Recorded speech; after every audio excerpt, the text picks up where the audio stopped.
I write in a forest. I go there to listen. What started at the Billy Graham Library in Charlotte, North Carolina has evolved into a lifelong journey. Something is always moving through each and every one of us. The question is, do you hear your calling? These aren't my words. These are the lyrics from Billy's Forest. Chapter number 299, January 22nd, 2022. Another blanket of snow has been laid on this forest floor.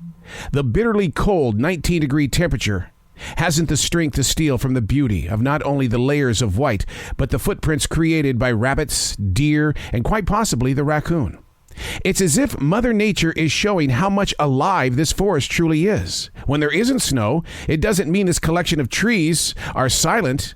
The snow teaches the human imagination to believe in more than what is seen. The fallen leaves are completely covered, which gives the forest a replenished appeal, as if to be saying, hey, look at me. We waited 4 years for last week's winter decorations, only to wait another week for this wonderland of display. It's always so amazingly peaceful when there's snow on the forest floor. But if you listen very carefully, you can hear extremely tiny droplets of water falling from where they once were a snowflake. The forest is always speaking, even when the human life and style feels like it's been interrupted. The goal is to become the listener. There's that word. Listener.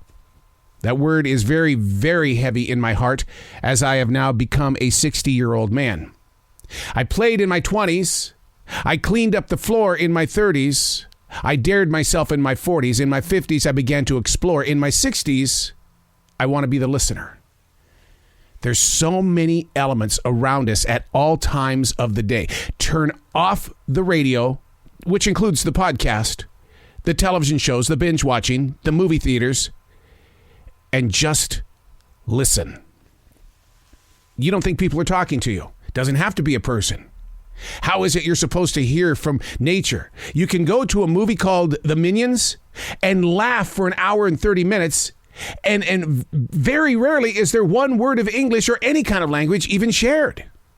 But you laughed. Your emotions got involved. You listened.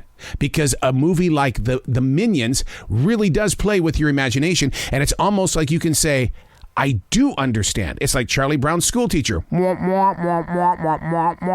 knew exactly what the teacher was always saying. The art of listening begins with turning things off. So the blankets of snow, that represents everything, was turned off. It was covered up. So therefore, we were allowed to listen. I'm Arrow. These aren't my words. These are the lyrics from Billy's Forest.